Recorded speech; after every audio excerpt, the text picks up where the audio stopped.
In today's episode, we're going to be talking about life insurance. Enjoy.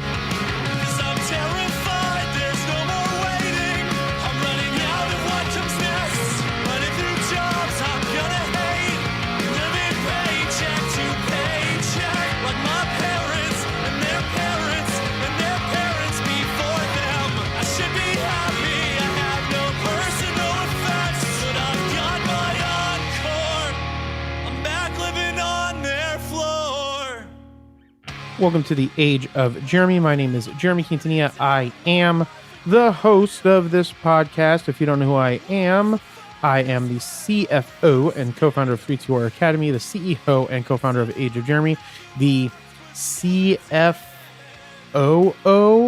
of a product that's coming to you called Merlin, the smartest way to track your crypto. Make sure that you head on over to merlincrypto.com and get on the wait list. You do not want to miss out on what we are doing with Merlin. It's a one-stop shop for you to see all of your coins, your crypto coins, that is, or cryptocurrencies. And it also allows you to see your daily gains and losses, and you can set up an exit strategy and be notified when your currencies are moving so you can go in to the respective exchanges and sell those coins. You can't sell from the app yet. That will be coming in another version. If you want to know more about Merlin, follow us on Twitter at GetMerlinCrypto.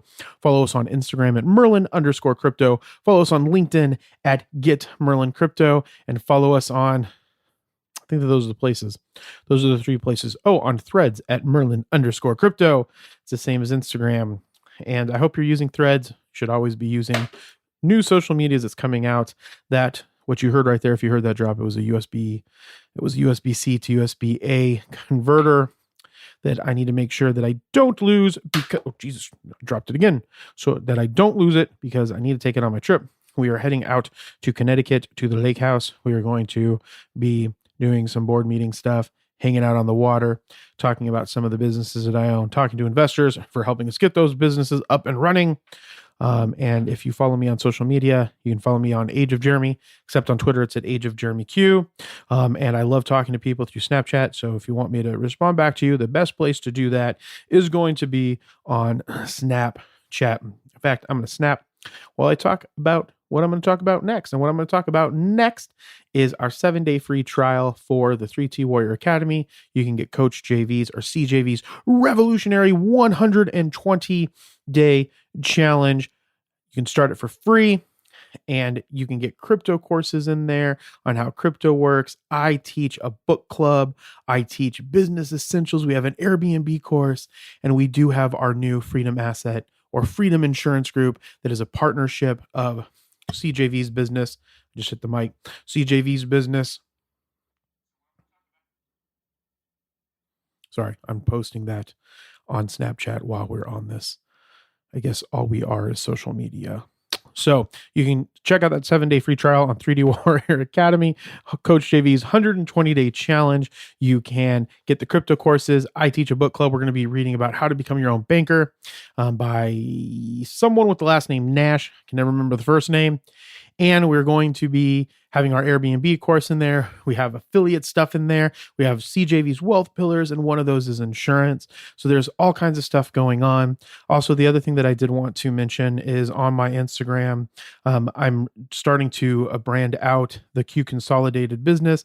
And my first venture into doing that was creating up a channel called Q Consolidated. You can join that channel on my Instagram at Age of Jeremy. And that's where I create more transparency with all of you, where I show you all the stuff that I'm doing, all the stuff that I'm working on.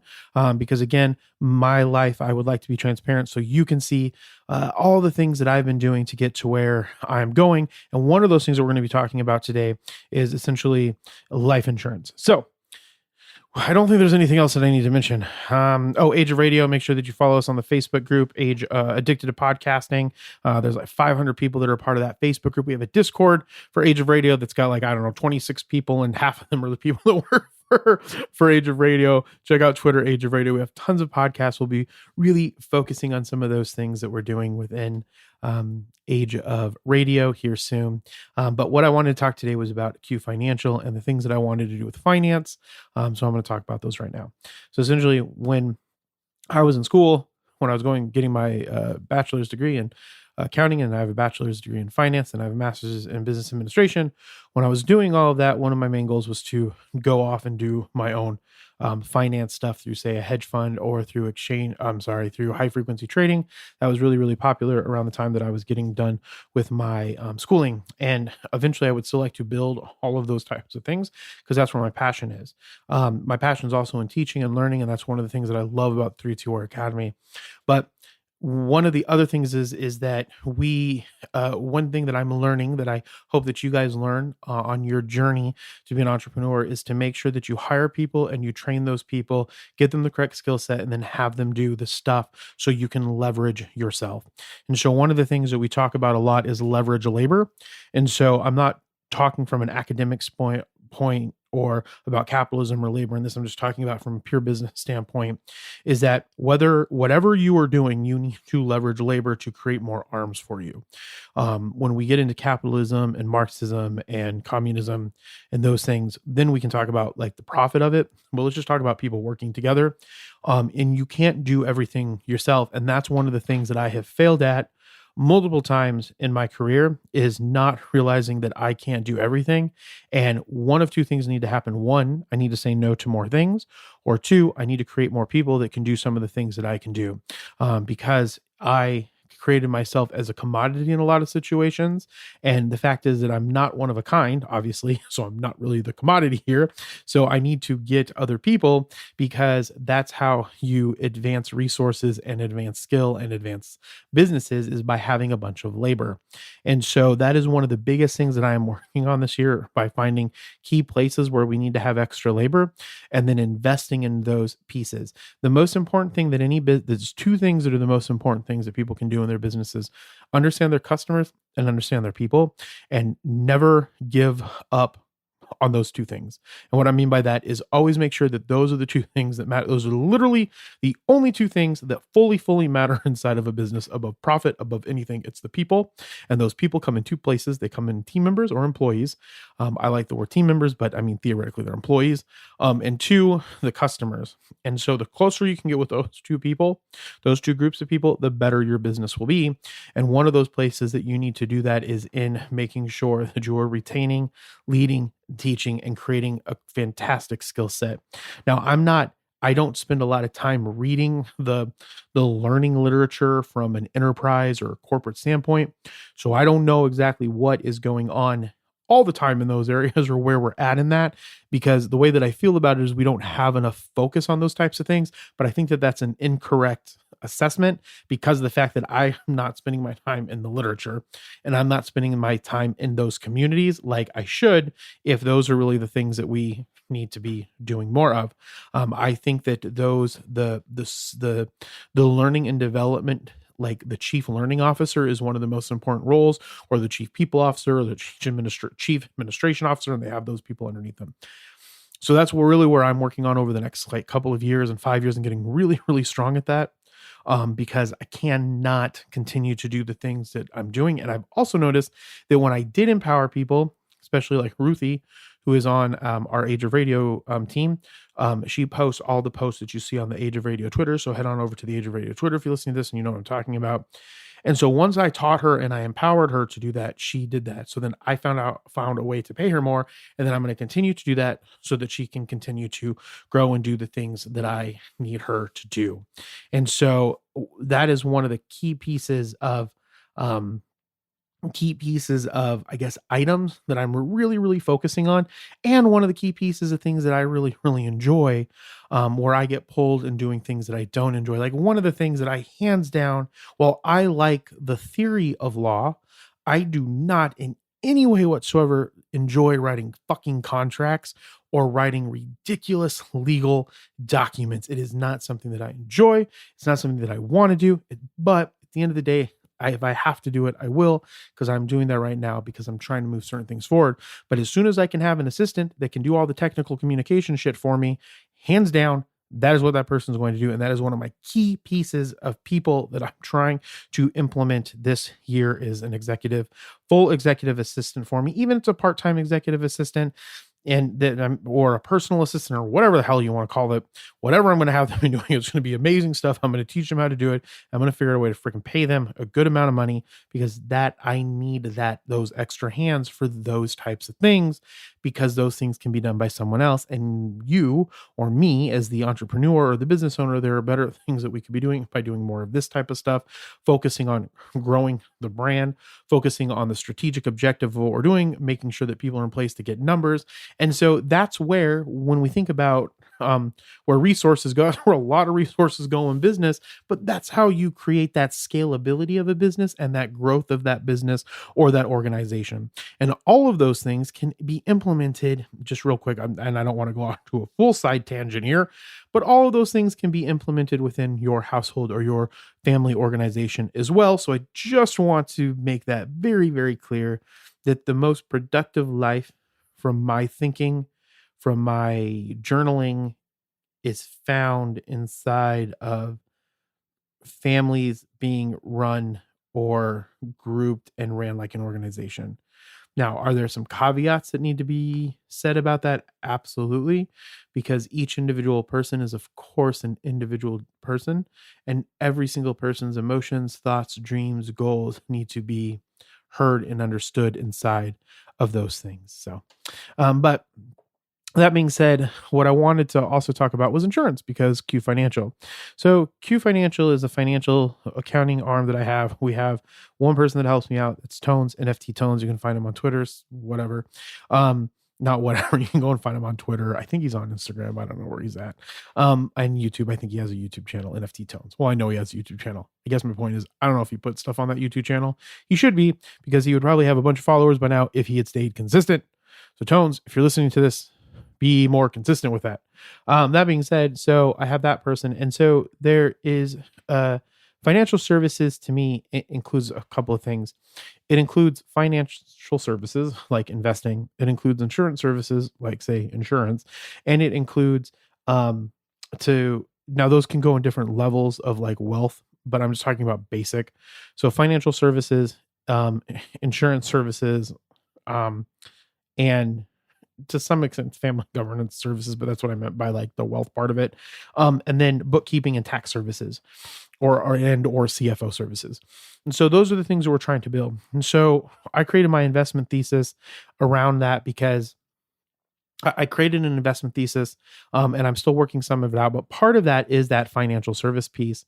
And so when the opportunity to sell life insurance came up, I jumped on it, because life insurance as an investment vehicle, and just life insurance as a term insurance vehicle, has always been fascinating for me, because it's the mitigation, maybe not the mitigation, it's the transfer of risk, essentially, and it's risk management. And so that is always important, because one of the things that I think that we tend to do in our society is not have any type of risk management. There's always the social media, they always say, don't have a plan B. Now, I will say, if you don't have a plan B, you will probably get to where you need to go to faster, because you really don't have a fucking option. But point being is that having a plan A and having a plan B is what hedging is. And that's the same thing as having life insurance or insurance in general, because you are hedging, or, well, it's not the same thing as insurance, because in insurance, you're transferring risk. So with the hedging, though, I guess with hedging and investing, you're kind of transferring the risk. But point being is that when you do that, you have other options available to you to help soften different blows or different outcomes that happen to you inside of a situation. Like if I have fire insurance and there's a fire that goes out, happens, that small amount of money that I've been paying every month for my fire protection insurance will help me in the event that I need to have fire protection. And one of the things that took me a while when I was coming up in financial services industry to get over was that I was always on the assumption that the insurance companies were already trying to fuck you. And that's not really the case, because every situation where I've had my insurance and I've understood my insurance and I followed the insurance things that needed to happen and something happened, I have always been taken care of with my insurance.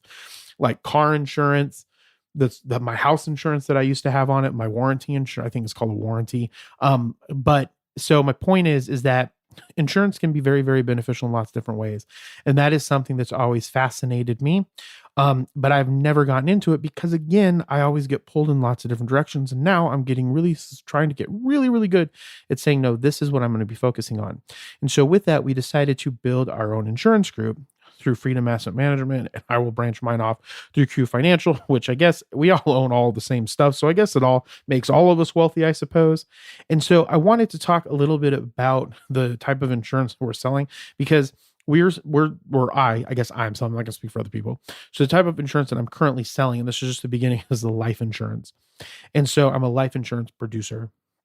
And so I have lots of aspirations in this financial insurance field that I'm trying to get organized and trying to focus on. But the first one is really focused on creating one life insurance agents that are agents of us. And now we're going through another group called Pinnacle and World Financial Group, which kind of works very similar to a hierarchical multi-level marketing model, but just from so usually I would say, I'm going to be honest with you, there are things that work really good in that model, and there are things that work really, really, what things that I don't think work really, really well in that model.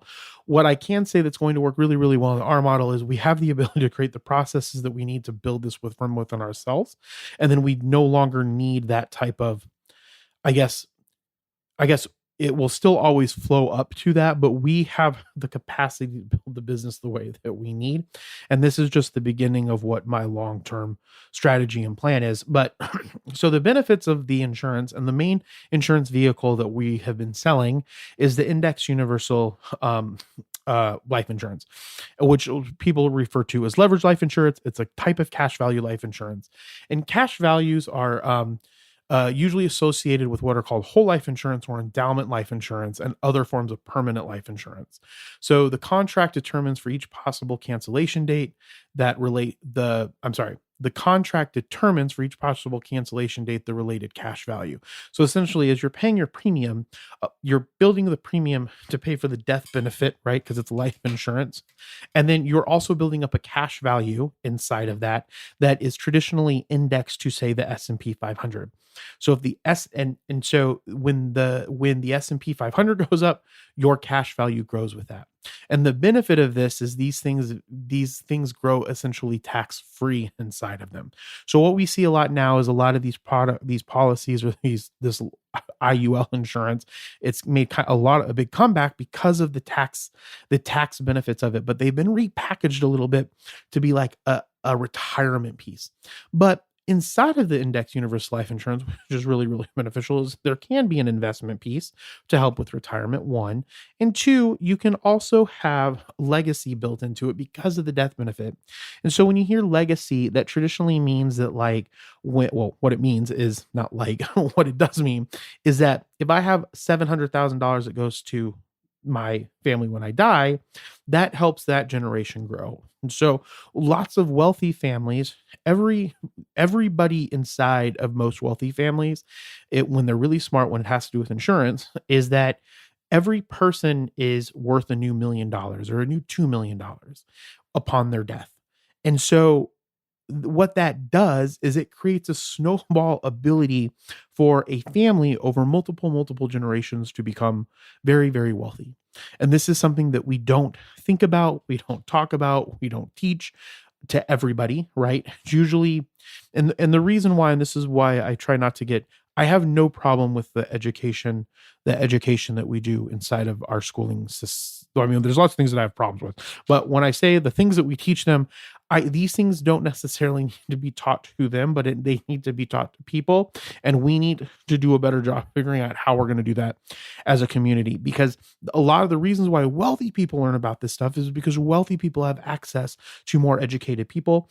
Like in banks, they have private banking, they have billionaire banking firms that exist within it, right? So there were like different tiers of private banking inside of Wells Fargo.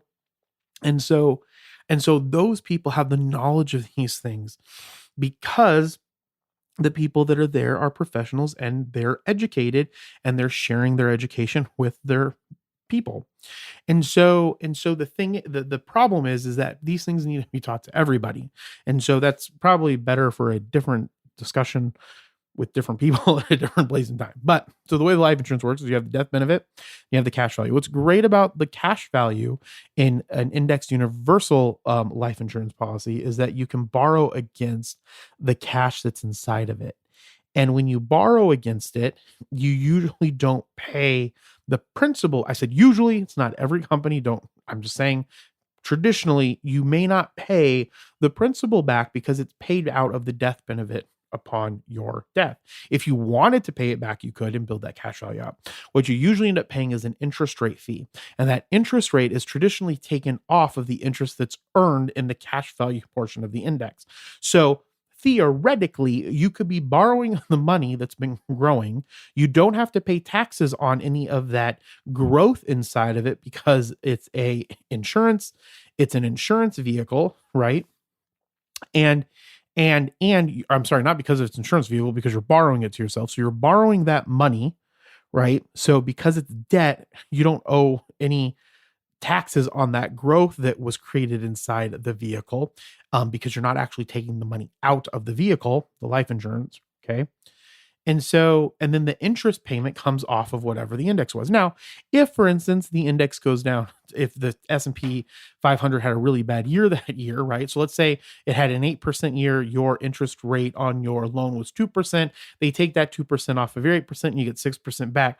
If the S&P went zero or negative, and this isn't going to be for all policies, but if it went zero or negative, then you would have to pay whatever that interest rate was on the amount that you did, right? So essentially you are paying kind of on your own money, but it's coming out of the vehicle. So it doesn't affect your cash position. And that's the real goal here, is to not affect your actual cash position in the situation, or that's one of the goals. Okay. And then when you pass away, the people get the death benefit and the cash value that's available at that point in time. And so that's really, really, it's a really, really powerful vehicle. And that's one of the ones that I wanted to start with, because I think that we do not in any way whatsoever talk about, we don't have serious, real conversations about these types of things because, one, people are always trying to sell it. So if we go onto social media, there's all kinds of people that are selling IUL right now. Okay. Because it's just, that's how the cycles go. So IUL was popular, then VUL was popular, and then IUL is now popular again, and then something else will become popular because this will become boring and someone else will think of something else and they'll market it differently. And that's just how stuff goes. Okay. And so when they're telling you about it, their goal for the most part is to get you to sign up to buy the insurance. Okay. And that would be my goal too, if I were being a seller of the insurance. But also as an educator, it's also important that we have a real conversation about how the ins and outs of all of this stuff work. Because there are problems with all things. And the more realistic we are about problems with these things, the better people can be educated with it. And then there's not any misinformation that's going around about what's going on. And so that's why one of the reasons why I wanted to talk about this was because you need to have some type of life insurance that goes for everybody, just because of the fact that there's debts that need to be paid when you freaking die. That's the first part. The second part is because it's pulled money, essentially, you have a better capacity to have more money to pass on when you pass away because of the death benefits that exist within life insurance policies. And so that's the second great reason, is because when you die, a bunch of people get a bunch of money tax-free, and then they can continue to utilize that money and do what they need to do with that money, whether it's pay off debt or to have it to start businesses or to give to their communities or build something amazing in their community or run for office or whatever the case is. So at the end of the day, everybody should have some type of life insurance policy that's not term. The reason why permanent life insurance policy, even if the cash value wasn't there and it was just a permanent as opposed to term life insurance, which you have to re-up every term. So it's called term life insurance, kind of like with what you do with a car or a vehicle or a boat or a fire or whatever. Maybe not with fire. Yeah, I guess you do with fire. Sorry, I'm on a really big fire insurance kick just because, well, lots of reasons. So eventually I will sell fire insurance. I just want everybody to know that. Fire insurance, not file insurance. Okay. And so even if it was a permanent, life insurance, you would never have to worry about terming it up again. And you would always be secured in the event that you passed away, and there would always be a death benefit. So, so one of the things though that I am that the one of the things I like I like owning stocks and I like buying the stocks, right? So when you have something that's indexed to it, it's just growing based off of it, but you don't have any real equity in the thing that's going on. Now, most of us won't have enough equity for it to have any like it for it to matter for the amount of stock that you have, right? Like to have a large enough amount of Microsoft to have any impact whatsoever, or even the right type of shares to have the type of voting impact, you're probably not going to get in if you're just buying like, I don't know, one share every month or every quarter. Okay. Now so I like stocks, but then with the index, you don't own anything. It's just indexed against it. And the way that the life insurance company gives is they're probably investing in something that's growing with that. And then they put that into your account, and so forth and so forth. As I learn and dive deeper into that piece, I will share it with you, because that is always my goal, is to be transparent with everybody as possible. But I will say this, if your goal is to have money to pass on to your children for legacy, okay, one, or your family or whatever, and your goal, and you don't care about anything other than the money growing in time, so you have it, right? When you can, because essentially to have it to borrow against, or you can surrender it and get that cash value out. I mean, I'm not going into all of the features of how it all works, but essentially, if your goal is to have that money to be able to borrow against and have it, and you have that goal of having that death benefit, then there is no real reason why not to have an index universal life insurance policy. Now, it is a life insurance policy, so you have to go through, make sure you're healthy and all of that stuff, because the insurance company's taking on that risk. But if those are the two things that you want, there is no real reason why you shouldn't at least have an index universal life insurance policy, right? It doesn't need to be the whole plan. It can be a part of the plan, right? Um, uh, and so it's really, really important to kind of think about it, because because the one thing that I think that people have is that everything is a scam, and none of this is a real scam. It's just, is it the right thing for you? And if you follow all of the requirements from the insurance company, then it will be really, really, really beneficial for you. So I think that that's something to really, really think about. And again, we have our insurance team. You can definitely join our insurance team. I would prefer you be part of the 3-2 Warrior Academy and join it, because we have this group that's in there. Works really, really well. You can go, CJV talks about it much more on his social media, so you can go check out his social media, or you can do the 7-day free trial, jump inside of our 3-2 Warrior Academy, join one of our Thursday wealth calls, or at least one Thursday wealth call. We talk about a lot of the stuff that we have going on, because we have all kinds of stuff going on, and it might be beneficial for you to get the life insurance policy, because the other benefit, and this is one of the biggest benefits, I don't know how I forgot about it, is that usually there's a floor. So what I mean by that is that you can't lose more than a certain amount of money. Most of them are going to be like zero. And what I mean by that is if the S&P 500 goes below zero, and that you don't lose money as you otherwise would if you were investing in something. So you don't lose money because it flattens out at that zero. Now, that being said, some of them have caps. Okay. I said lots of them, but I don't know. Some of them have caps where it can't go over a certain amount. So what that means is, let's say the S&P 500 has like a fantastic year and it goes up, I don't know, 25%. You can only have, say, 15%. And that's one of the other ways in which the life insurance company, right? Because they use math and actuary. Well, they probably don't use actuaries for this, but they use math to figure out what's going to be the best benefit for them overall. And that's why they do those types of things, because it still needs to benefit them. They still need to have a profit to either pay their shareholders or have a surplus so they can pay their policy holders. And that's when it's a mutual, like, life insurance company. So just, if you take the time to really understand it and see how these things can play into your over financial picture, they're super beneficial. And so if you want to learn more about this, again, there. I'll put a link in my episode description. It'll take you over to a Freedom Asset Management Group form. You'll fill that out. You can sit and talk with one of the people that are part of our team, and eventually you'll be able to sit with me and talk to me about it. And I think that it should be a part of everybody's financial picture. That being said, am I going to sell all of my stock to get into a life insurance policy? No, of course not, because I enjoy having York. I enjoy having Microsoft. I enjoy having Adobe. And there are, again, I have a plan in place, and this is just one piece of that plan.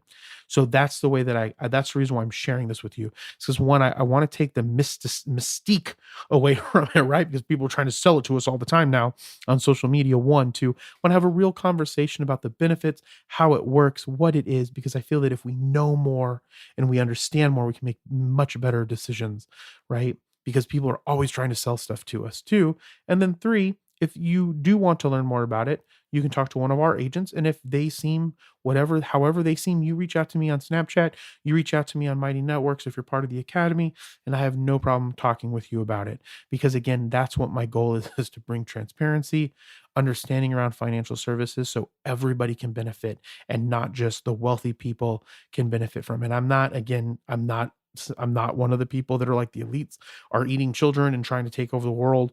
That's not my place. What I'm saying is that there is a difference between education and knowledge from wealthy people because of how we perceive them and how we help them that don't happen to middle class individuals and lower class individuals. And that is the goal of what I want to change in this world. Okay. So remember, be thankful, grateful, and kind. There will be a link in the episode description. Again, you can see these on YouTube. So you might be watching it on YouTube. If you're watching it on YouTube, you can listen to these wherever you get your podcasts. And again, remember, be thankful, grateful, and kind. I will talk with you next time. Bye.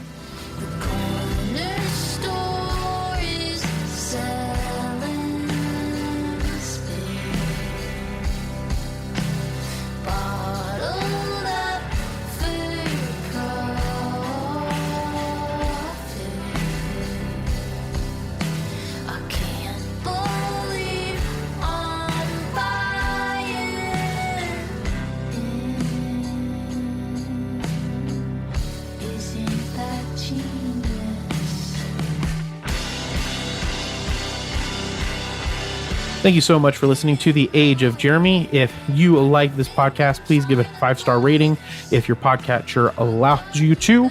If you could share it with some people on social media, that would be fantastic as well. I like using Neumann microphones. I use a Zoom L8 for my soundboard. I like Waves plugins, and I record on Steinberg's Cubase. The opening song was Brave Faces Everyone by Spanish Love Songs. The closing song was Threatening Each Other, Recapitalism by Illuminati Hotties. And one more time, remember, be thankful, grateful, and kind. We'll talk to you next time.